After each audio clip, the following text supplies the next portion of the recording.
Story 1. Stick me with hidden charges. I'll show you.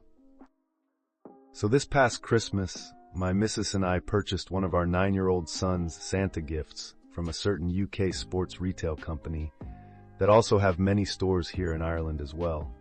It was a football rebounder, kind of like a trampoline that you kick the ball at and it bounces back to you. Anyway, we purchased it from their Irish website and thought nothing more of it. A few days go by and we get a notification from a certain brown uniformed courier company that there are customs charges due on something. And as you can imagine, we've bought many things for the kids, so we had to double check what we've ordered, and we didn't have anything left that was being imported.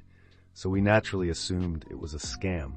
So I told the wife to call the company and find out who shipped it, and it was a different courier company based in the UK.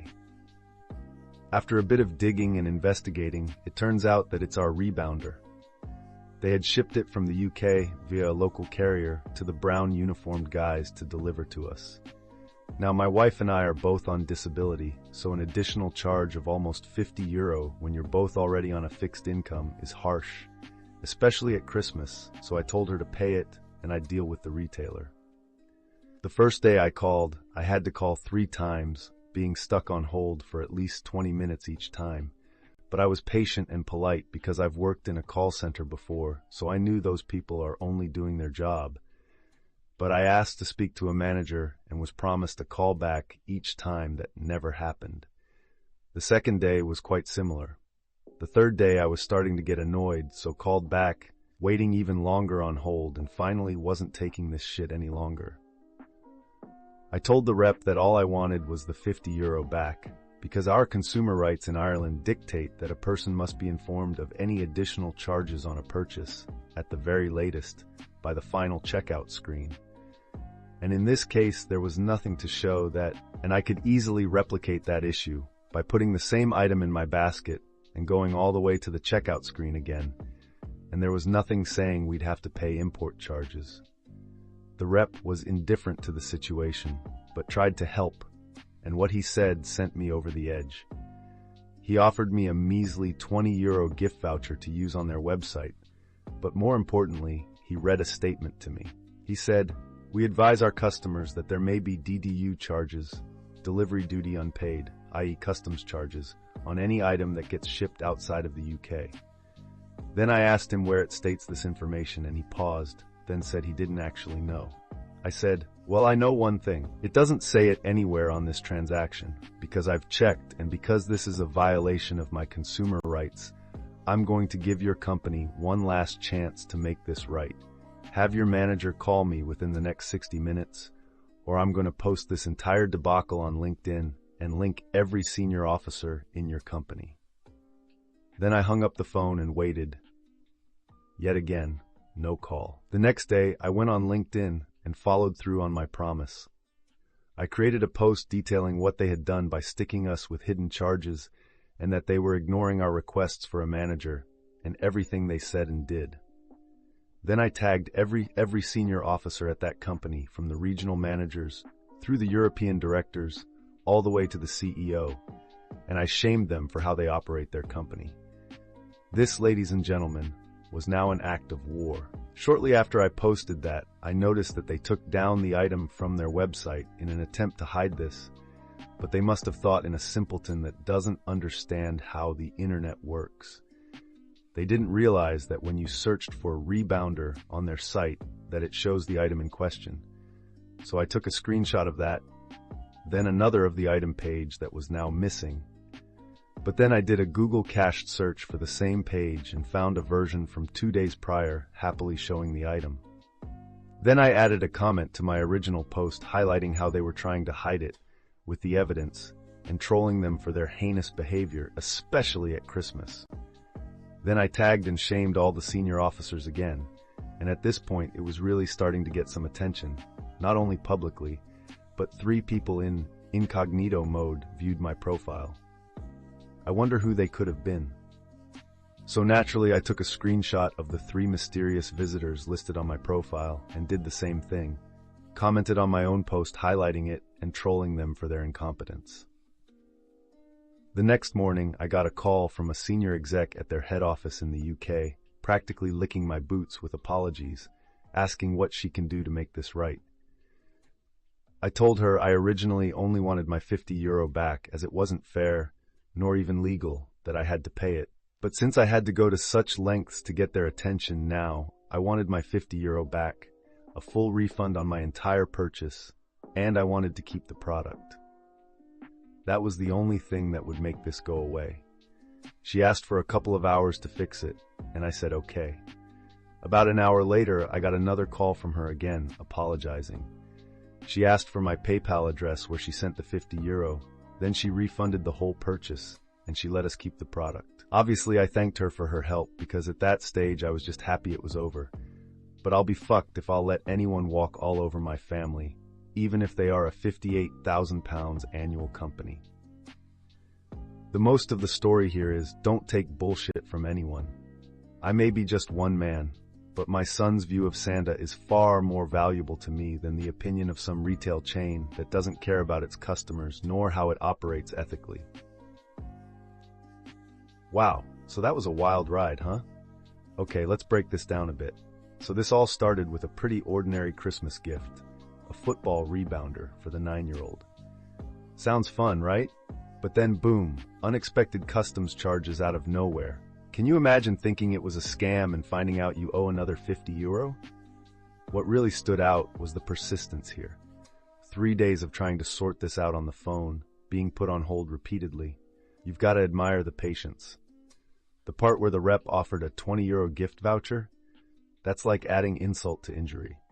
I mean, seriously, would you take that deal? But here's where things get interesting. Taking it to LinkedIn and tagging all the senior officers. That's a bold move, and they tried to hide it by taking down the product page. Classic. Yet there's always a way to find what you're looking for online. And the result?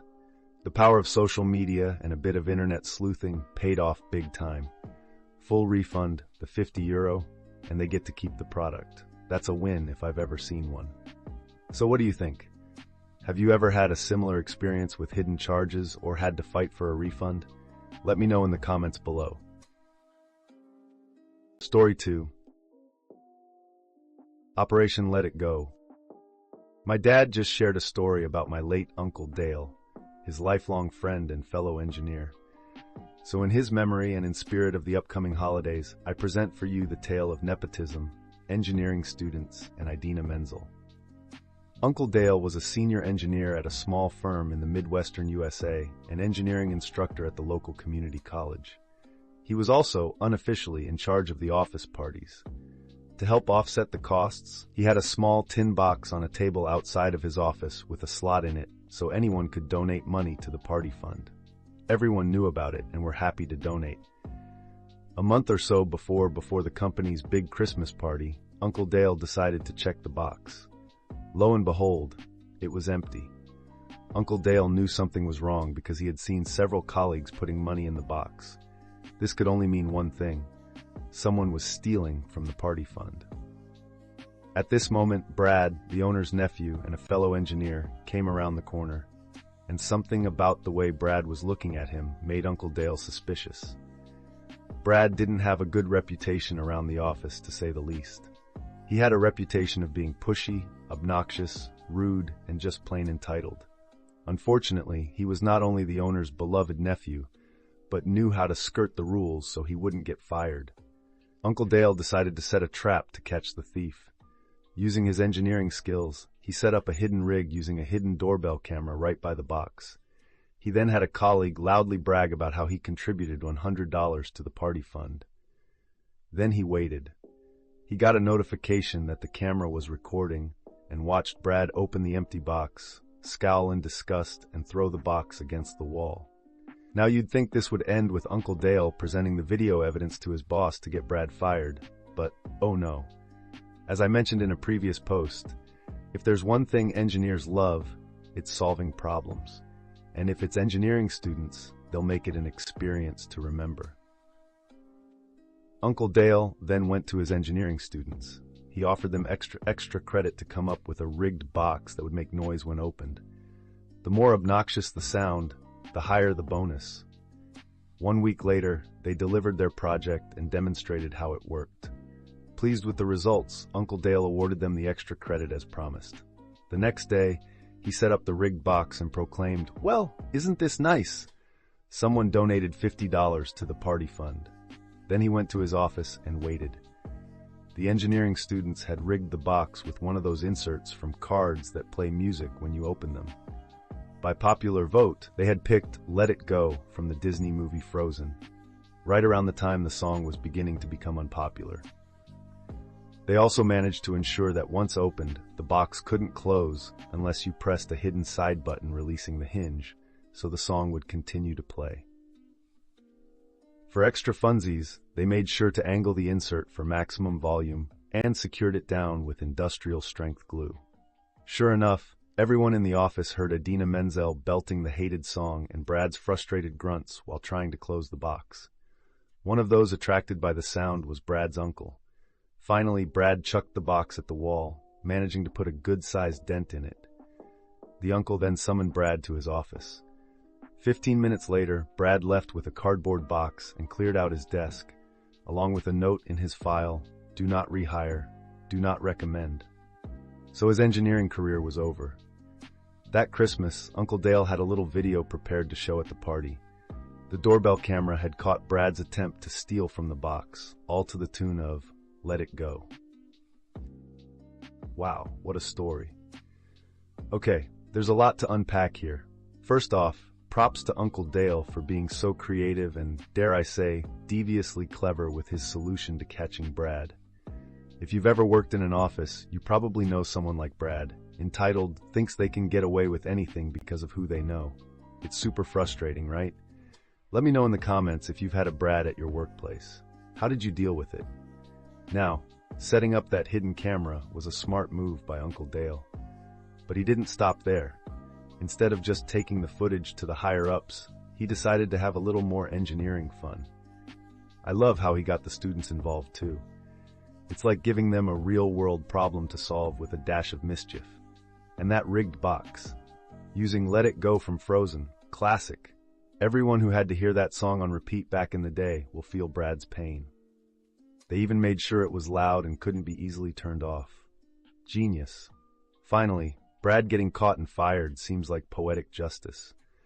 But airing the clip at the Christmas party, Uncle Dale turned a bad situation into office legend.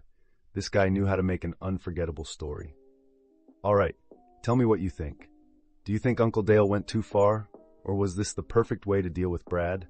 Let's discuss in the comments. Story 3. Tifu, by being an AH on internet and causing a stranger to get divorced. I, 42F. Tifu, big time.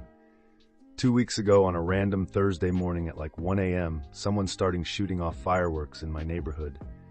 I've been having bouts of insomnia and was finally able to get to sleep, and I had to wake up at 4 a.m. for a meeting 2 hours away that I had to be at for 8 a.m. I was pissed, and so were my dogs. I love fireworks, but think there's a time and a place. Thursday morning at 1 a.m. is not it. I posted to the neighborhood FB group a few hours later during a coffee break about people that set off fireworks at 1 a.m. midweek. After I make the long drive home, I check my FB. Some guy comments that I can't sleep because I'm a fat pig. Now, I'm chubby but not sloppy fat. Plus, I just lost the equivalent of a fully grown male wombat, or 54 North American gray squirrels. So I feel fucking awesome about myself. This is where I may have really fucked up. I respond to the guy, who was maybe mid to late 30s, very early 40s, about the same age group as me. I write in a comment beneath his, "Listen, guy's name, I'm sorry I had to end things, but I just didn't have the same feelings. What you're saying now is just hurtful and mean. Please stop sending me messages, and commenting on my FB posts is just a pathetic way to contact me. I told you a dozen times already, we are done. It's over." The following day, I had to get to the airport for an out-of-country vacation that had me getting up early and leaving early as hell. So I don't check my FB during all the craziness. Also, because I'm only on it sparingly. I don't live on my phone, and when I am, I'm usually on Reddit or TikTok versus FB. I could not check my FB even if I wanted.